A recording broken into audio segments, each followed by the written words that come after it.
पाकिस्तान ने नीदरलैंड्स को हरा दिया है आखिरी ओवर में। फहीम, थैंक यू यार, आपने हमारी इज्जत बचा ली है। क्योंकि ऐसा लगना शुरू हो गया था कि पाकिस्तान वर्ल्ड कप से बाहर हो गया है, क्योंकि 15 वाला मैच हमने बाइकआउट किया हुआ है। और आज अगर नीदरलैंड्स पाकिस्तान को हरा देती तो वो 15-20 मिनट में मुझे क्या फील हुआ है, उस टाइम हम लाइव बैठे हुए थे, मेरे पास लफ्ज नहीं है कि मैं कैसे फहीम आपका शुक्रिया अदा करूं। जब तक मैं जिंदा हूं मैं इस मैच को याद रखूंगा और आपका हमेशा शुक्रिया अदा करूंगा। आपने पाकिस्तान की इज्जत आज बचा ली है। मैं अभी जिम्बाब्वे वालों के ताने नहीं भूला, मैं अभी यूएसए वालों के ताने नहीं भूला। और आज अगर नीदरलैंड्स हमें हरा देती, कौन है ये लोग? मतलब ये हंस रहे थे, नीदरलैंड्स वाले मुस्कुरा रहे थे, एंजॉय कर रहे थे। ये 60-70% मैच में हम पे तरजीह उनको हासिल थी, हमसे बेहतर खेल रहे थे, हमसे बहुत अच्छा खेल रहे थे। क्या हो गया हमें? मतलब एज पाकिस्तान क्रिकेट फैन मेरे अंदर ताकत नहीं है, मेरे अंदर एनर्जी नहीं है कि मैं एक लो रैंक टीम से एक हार बर्दाश्त करूं। मेरे अंदर जितना था इस टीम के लिए मैं दे चुका हूं इनको 2023-24 तक। अब पता नहीं कैसे खुद को मैं इकट्ठा करके जो टूटा हुआ है जोड़ जोड़ के आप लोगों को सपोर्ट कर रहा हूं। पाकिस्तान टीम, इतनी इंप्रूवमेंट चाहिए, इतनी इंप्रूवमेंट चाहिए। जो गेम आपको शायद 14-15 ओवर्स में मैक्सिमम जीत जानी चाहिए थी, उसको आखिरी ओवर तक ले जाने में किरदार है 2-3 प्लेयर्स का। नाम लेके बात करेंगे, बिल्कुल ब्लंट बात करेंगे। पहले मैं बात करूंगा पाकिस्तान की बैटिंग। कोलंबो में मैच हो रहा है, किसी किस्म की कोई टफ कंडीशंस नहीं है।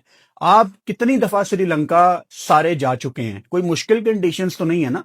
ऊपर से साहिबजादा फरहान ने कमाल बारी खेली, नीचे साइम अयूब ने भी 13 बॉलों पे 24 का कैमियो खेला। सब कुछ अंडर कंट्रोल है। सलमान अली आगा वन डाउन आए, उन्होंने भी आपको अपना इंटेंट दिखाया। गेम कहां पे स्लो होती है? बाबर आजम चौथे नंबर पे बैटिंग कर रहा है और अपनी 14वीं बॉल पे वो पहला चौका मारता है डीप फाइन लेग पे, और 18 बॉलों पे 15 रन। गेम वहीं पे आपकी स्लो हो गई थी। सलमान अली आगा, मैं हाथ जोड़ता हूं आपके सामने, और अगर माइक हेसन को उर्दू समझ आती होती तो मैं उसके सामने भी हाथ जोड़ लेता।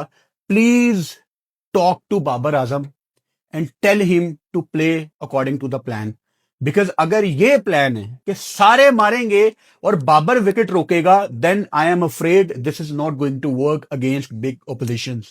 ये काम नहीं करेगा। अगर साइम के छक्के लग रहे हैं, अगर आगा चार्ज कर रहा है, अगर फरहान डोमिनेट कर रहा है, तो क्या जरूरत है चौथे नंबर वाले बैटर को कि उसने एक एंड रोकना है?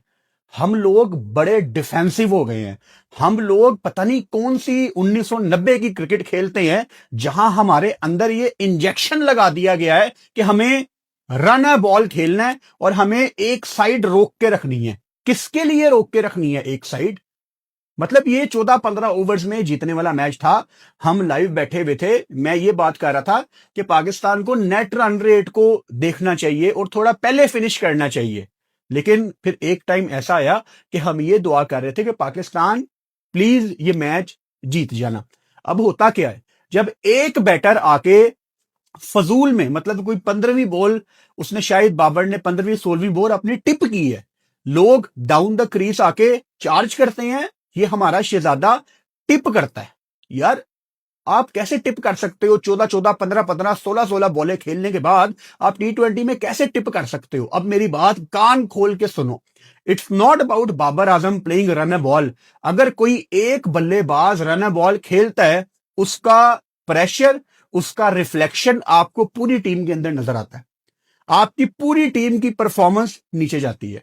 अगर फरहान हिट्टे लगा रहा है, फरहान के बल्ले से हिट्टे लग रही हैं, तो उसके ऊपर एक एक्स्ट्रा प्रेशर आएगा। अगर दूसरे एंड में मौजूद बैटर चार्ज कर ही नहीं रहा, वो चार्ज करने को छोड़ो, वो कोशिश भी नहीं कर रहा चार्ज करने की। फरहान गंदी शॉट मार के आउट हुआ। अगर मैंने ब्लेम करना है ना, तो मैं उस्मान को ब्लेम करूंगा, बिकॉज उस्मान ने गलत शॉट खेली। लेकिन जब फरहान आउट हुआ है, वो सिर्फ प्रेशर की वजह से गंदी शॉट मार गया, वो बॉल मारने वाली नहीं थी। लेकिन अगर दूसरे एंड पे कोई बंदा हिट्टे लगा रहा है, तो फिर आपको जरूरत ही नहीं है अननेसेसरी शॉट मारने की। फिर मोहम्मद नवाज है नीचे से। मोहम्मद नवाज 13 बॉलों पे 8। नवाज ने ना 13 बॉलों पे 6। नवाज अपनी जिंदगी में नवाज ने कसम खाई हुई है कि या तो मेरे बल्ले पे बॉल आएगी तो मैं छक्के लगाऊंगा, चौके लगाऊंगा। और जिस दिन नवाज फंसता है, उस दिन वो इतना बुरा फंसता है, मतलब बीच में कुछ नहीं है। या तो मोहम्मद नवाज आपको एक्सेप्शनल पावर हिटर दिखेगा, प्रॉपर फिनिशर दिखेगा, जो मर्जी कह लो, या तो आपको वो इतनी बुरी बैटिंग करके दिखाएगा कि आपको समझ नहीं आएगी। दरमियान में नवाज के लिए कुछ नहीं है। प्रेशर इतना ज्यादा नीचे से। शहीन ने भी ऑब्वियसली कोशिश की, लेकिन शहीन से भी उस तरह हिटे नहीं लग रही थी। राणा, फहीम, अशरफ, में भी डिटेल में करूंगा पूरे मैच को ब्रेक डाउन। मेरे पास वर्ड नहीं है। मतलब एक ओवर में 3 छक्के, टोटल इनिंग्स में 2 चौके, 11 बॉलों पे 29। He is man of the match, he is man of Pakistan. He is not man of the match, he is man of Pakistan. मतलब मैं फहीम अशरफ आपका जितना शुक्रिया अदा करूं कम है। मतलब मेरा दिल बंद होने वाला था, मुझे मेरा जिस्म फील नहीं हो रहा था, मेरा दिमाग सुन्न हो गया था, मेरी रूह मेरे जिस्म से बाहर चली गई थी। शायद मुझे कुछ महसूस ही नहीं हो रहा था कि ये चल क्या रहा है। Are we going to lose from Netherlands now? और राणा आपने बचा लिया है। मैं उस टाइम लाइव बैठा हुआ था, मैं बार बार कह रहा था कि वो कौन शेर का बच्चा है जो पाकिस्तान को यहां से मैच निकाल के देगा। और राणा ने बताया कि मैं शेर का बच्चा नहीं हूं, मैं बब्बर शेर का बच्चा हूं। मैं खुद आपको अकेला अपने बलबूते पे ये मैच खत्म करके दिखाऊंगा। अब क्या फहीम को लोगों ने क्रिटिसाइज नहीं किया? क्या फहीम को मैंने क्रिटिसाइज नहीं किया? किया है, बिल्कुल किया है। कि फहीम की किसी दिन बॉलिंग नहीं आती, किसी दिन फहीम की बैटिंग नहीं आती, किसी दिन दोनों चीजें नहीं आती। लेकिन आज अपॉर्चुनिटी थी। You are playing too many allrounders, और आज वो चीज क्लिक करके गई है। मतलब आज अगर फहीम आपकी प्लेइंग 11 में ना होता तो आप गए थे। और नीदरलैंड से हारना, इसका मतलब था कि आप तकरीबन वर्ल्ड कप से ना शुरू वाले 3 घंटे में ही बाहर हो गए हैं। और ये बात हमें सारी दुनिया ने ताने दे दे के हम पाकिस्तानियों को मार देना था। वो वहां पाकिस्तान क्रिकेट बोर्ड अगर लोगों को आंखें दिखाता है तो उसकी झलक पाकिस्तान टीम के अंदर भी नजर आनी चाहिए। लेकिन इतना प्रेशर क्या हो जाता है हमें? शुरुआत कहां से हुई प्रेशर की? जब बाबर आजम आए, उसके बाद नीचे उसने फरहान ने अपना विकेट थ्रो किया, उस्मान खान ने गंदी शॉट खेली, और फिर नवाज ने पूरी कसर पूरी की, उसको बॉल नजर ही नहीं आ रहा था। यानी मेरा बड़ा दिल था कि मैं पाकिस्तान, एक टाइम पे लग रहा था कि वन साइडेड गेम जीत रहा है। अभी बॉलिंग पे भी करेंगे बात, फील्डिंग पे भी करेंगे, सारे मैच को एनालाइज करूंगा। लेकिन मुझे लग रहा था कि हम पाकिस्तान की बड़ी पॉजिटिव बातें आज करेंगे। लेकिन मुझे नहीं पता, इस टाइम मेरे अंदर एक सुकून, नहीं सुकून तो नहीं है मेरे अंदर, पाकिस्तान जीती है, सेटिस्फेक्शन भी नहीं है, because I am not satisfied with this kind of win. But अल्हम्दुलिल्लाह, अल्लाह ताला ने हमारी इज्जत बचाई है, 2 पॉइंट हमें मिल गए हैं। लेकिन जिस तरह पाकिस्तान आज का मैच खेला है ना, आई होप ये एक वेकअप कॉल हो। आई होप कि ड्रेसिंग रूम में सारे इकट्ठे बैठ के एक दूसरे से बात करें और एक दूसरे को कहें, यार जरा बंदे दे पुत्र बनो यार, ये फजूल में ये डॉट बोले हमें काबिल कबूल नहीं है। चौथे नंबर पे अगला मैच आपका यूएसए के अगेंस्ट है, वो नाइट की गेम है 10 फरवरी को। You need to play Khawaja Nafay और फखर जमान। फखर का तो फिर भी चौथे नंबर पे 150 का स्ट्राइक रेट है। चौथे नंबर पे क्यों करना है हमने यार कंप्रोमाइज? पूरा प्रेशर ही वहां से शुरू है। अब जो बाबर आजम के लॉयल फॉलोअर्स है ना, उनको लग रहा होगा मैं जबरदस्ती बाबर आजम की गलती निकालने की कोशिश कर रहा हूं। नहीं भाई साहब, बाबर आजम हमारा पाकिस्तान का प्लेयर है, मैं क्यों उसको डिग्रेड करूंगा? लेकिन अगर आपने एक एक बॉल देखी है, प्रॉब्लम की जड़ को समझा करो। ये आखिर में तो आपको पता है कि आखिरी ओवर में टारगेट चेज हो गया, लेकिन प्रॉब्लम की जड़ को समझो कि प्रॉब्लम आई कहां पे है। प्रॉब्लम आई है जब बाबर आजम ने फजूल में रन बॉल खेलना शुरू किए। एट टाइम्स तो रन बॉल से भी वो ऊपर टाप जाता है। मतलब ये हर मैच में जो मैं आपको बताता हूं ना कि बाबर बैटिंग करने आया है, आपका रिक्वायर्ड रन रेट उस टाइम थोड़ा होता है और करंट ज्यादा होता है, लेकिन बाबर 10 मिनट क्रीज पे रुकता है और बिल्कुल उल्टा सिस्टम हो जाता है। रिक्वायर्ड रन रेट ज्यादा हो जाता है और करंट कम हो जाता है हर मैच में। यार हम नीदरलैंड्स के अगेंस्ट खेल रहे हैं श्रीलंका में, मतलब अच्छा विकेट है। नीदरलैंड्स के बल्लेबाजों को मैं क्रेडिट दूंगा, उन्होंने सब ने अपने कैमियोज खेले। एडवर्ड्स ने फ्रंट से लीड किया, ऊपर उनके ओपनर ने अच्छी बैटिंग की।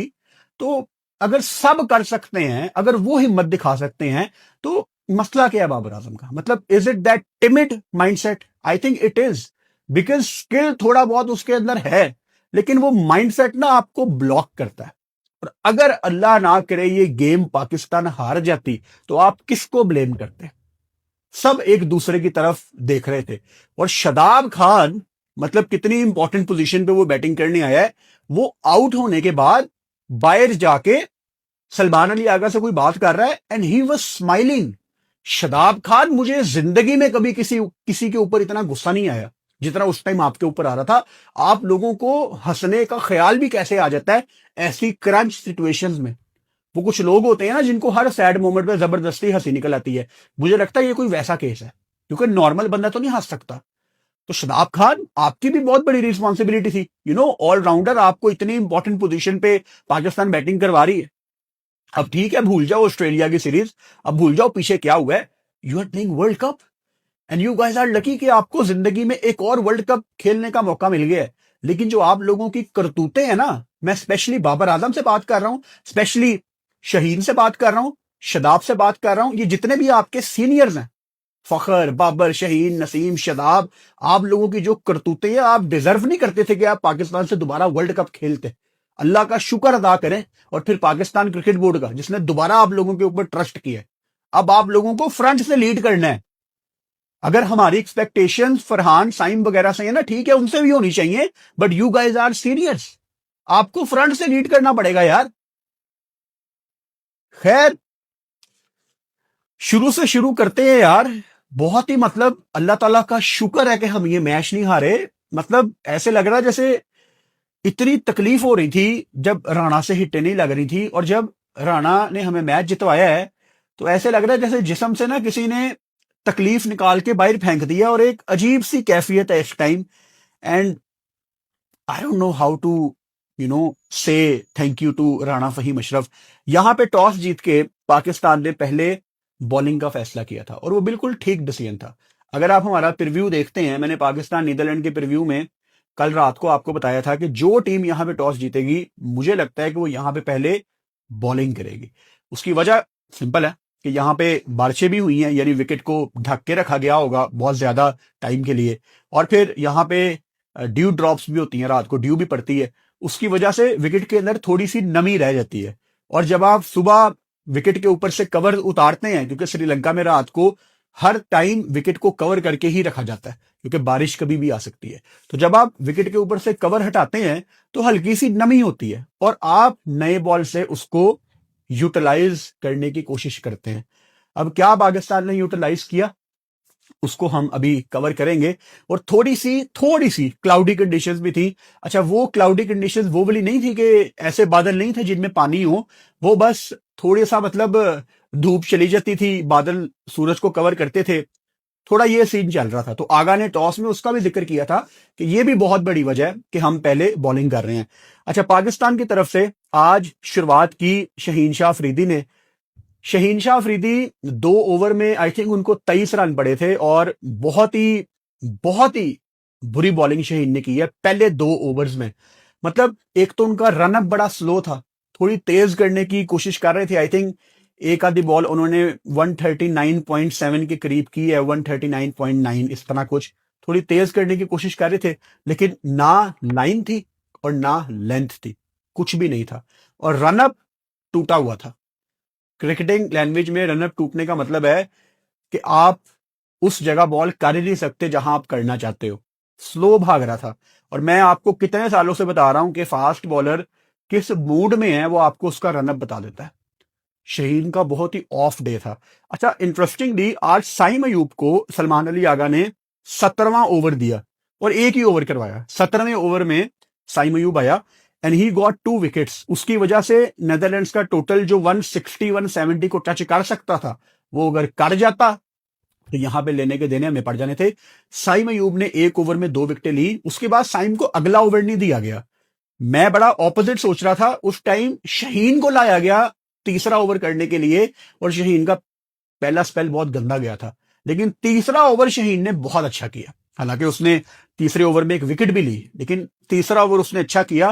फिर उसके बाद मैं स्टिल तवक्को कर रहा था कि शायद साइम को एक आधा ओवर आगा और करवाए, क्योंकि एक एक रन बहुत इंपॉर्टेंट है ना, and they were struggling against spin. तो शायद शायद एक आधा ओवर और करवा देना चाहिए था। लेकिन फिर अपना सलमान मिर्जा ने भी तीसरा ओवर उसका महंगा रहा, लेकिन उसके बाद उसने अच्छी बॉलिंग की सलमान मिर्जा ने।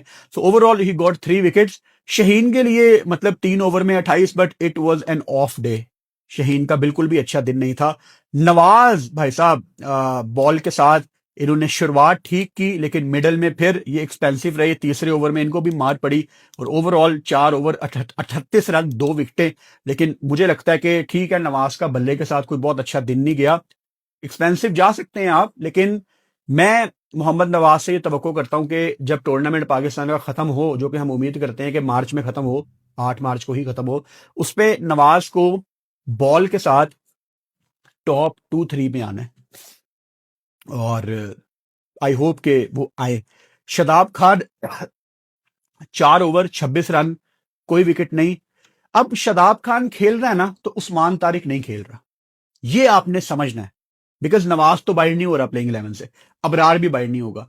शदाब खान 4 ओवर 26 रन, कोई विकेट नहीं। मेरा सवाल यह है कि क्या अगर उस्मान तारिक खेलता तो उसको इतने रन पड़ते, ये हमें नहीं पता, लेकिन शायद उसको एक आधी या 2 विकेटें लाजमी मिलती, क्योंकि जिस तरह उसका बॉलिंग एक्शन है, बॉलिंग एक्शन से हमारा मतलब है जो वो पॉज लेता है। कंफ्यूजन लोगों को बहुत ज्यादा है, एक्शन में प्रॉब्लम नहीं है, पॉज लेने से मुझे बुनियादी तौर पे मसला है। मैं गलत भी हो सकता हूं, मेरा ठीक होना कोई जरूरी नहीं है।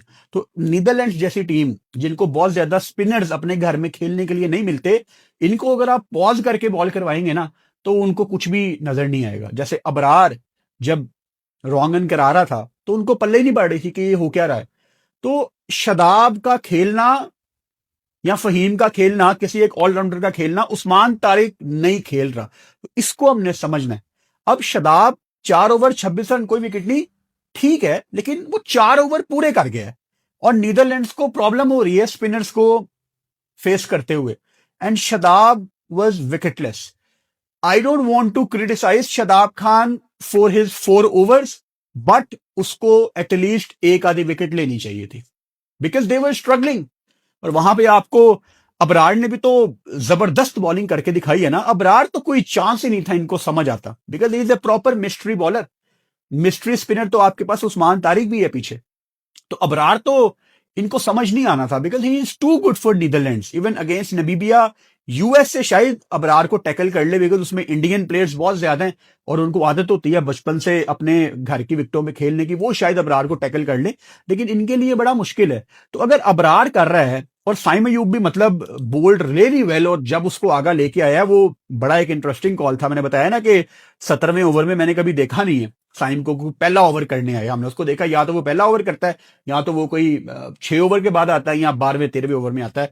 बहुत लेट था साइम के लिए, लेकिन इंटरेस्टिंग कॉल थी वो। तो अगर ये सारे स्पिनर कर रहे हैं, तो फिर मेरे ख्याल से शदाब खान को एक आधे विकेट तो लाजमी लेनी चाहिए थी। और बल्ले के साथ भी मतलब शदाब खान 12 बॉलें खेल गए, 8 रन इन्होंने किए और काफी इंपॉर्टेंट पोजीशन थी। वहां पे प्रेशर आपको शदाब खान के ऊपर नजर आया, और सबसे बड़ी हाईलाइट के ड्रेसिंग रूम में जाके हंस रहा था शदाब खान।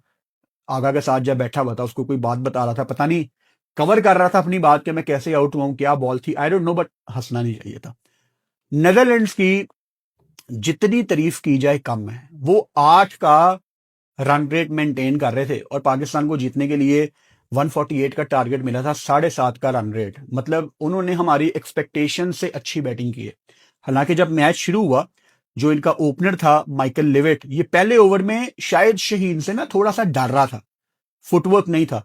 लेकिन उसके बाद जो उसने मिर्जा को प्रॉपर कट शॉटें लगाई हैं, मैंने कहा यार ये तो वो प्लेयर ही नहीं लग रहा। उसके बाद आप देखो ना, नीचे आपको बैस डिलिडे ने भी 30 रन करके दिखाए, फिर एकरमैन ने भी 20 रन किए 14 बॉलों पे, कप्तान स्कॉट एडवर्ड्स ने 29 बॉलों पे 37 रन किए। सब ने अपनी वैल्यू ऐड की है, लेकिन लॉयर मिडल ऑर्डर के स्कोर 9-0, 13-4, 2-0, अगर ये सब 5-5, 10-10 भी कर देते ना, तो आप 160, 165 पे जा सकते थे। अगर ये चले जाते 160-65 पे, तो आपको अंजाम पता ही है हमारा क्या होना था।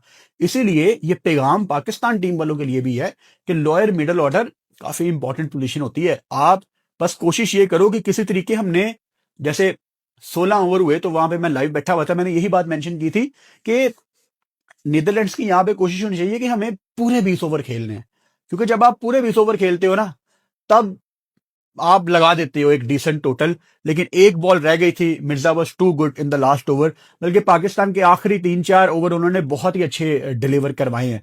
तो टारगेट ऐसा था कि बिल्कुल नहीं लग रहा था कि पाकिस्तान को किसी किस्म की कोई प्रॉब्लम होगी, और होनी भी नहीं चाहिए थी। और वैसे ही शुरुआत आपको साइम अयूब ने भी प्रोवाइड की। अब आप देखो, कल रात को साइम अयूब कोई 12 करोड़ रुपए का बिका है हैदराबाद के लिए। और ये मेरा बहुत बड़ा कॉन्फ्लिक्ट है यहाँ पे कि पाकिस्तान की टीम वर्ल्ड कप खेल रही है और यहां पीएसएल की इतनी बड़ी बड़ी खबरें आ रही हैं। क्या प्लेयर डिस्ट्रैक्ट नहीं होंगे? कल रात से सारे पाकिस्तान में बात हो रही है कि साइम ने 12 करोड़ रुपया उठा लिया है हैदराबाद से। अल्लाह ना करे अगर पाकिस्तान की मैच हार जाती, तो क्या आज सारे पाकिस्तान के प्लेयर्स को ये ताने ना दे रहे होते कि हाँ तुम लोगों को तो पैसे मिल रहे हैं पीएसएल में, क्या टेंशन है, वापस जाके कमा लेना उतनी पैसे। करते ना आप सारे ये बात। तो इसीलिए मैं कह रहा हूं कि ये कसूर प्लेयर्स का नहीं है, ये पाकिस्तान सुपर लीग की नलायकी है, जो इस टाइम हवाओं में है कि हमने टीमें बेच दी हैं। बट ठीक है यार, लेकिन आप हर चीज बहुत लेट कर रहे हो। पाकिस्तान वर्ल्ड कप की कैंपेन में है, और वहां 11 तारीख को सारे वर्ल्ड कप के 3 मैच है उस दिन। 11 तारीख को ऑस्ट्रेलिया भी खेल रही है उस दिन। यू नेवर नो, आपको सेमीफाइनल में ऑस्ट्रेलिया फेस करनी पड़े। लेकिन मैं लिख के देता हूं, आपके प्लेयर्स उस टाइम पीएसएल का ऑक्शन देख रहे होंगे, और बातें क्या चल रही होंगी, मैं 4 करोड़ में बिका, मैं 5 करोड़ में बिका। तो उस दिन जो मैंने बात कही थी कि पीएसएल का ऑक्शन नहीं होना चाहिए था वर्ल्ड कप के दौरान, अब समझ आ रही है बात? ज्यादती है ये पाकिस्तान क्रिकेट बोर्ड की तरफ से। बट साइम अयूब, जिस तरह उन्होंने ऑस्ट्रेलिया की होम सीरीज में शुरुआत की थी, वही इंटेंट उन्होंने यहां पे कंटिन्यू किया।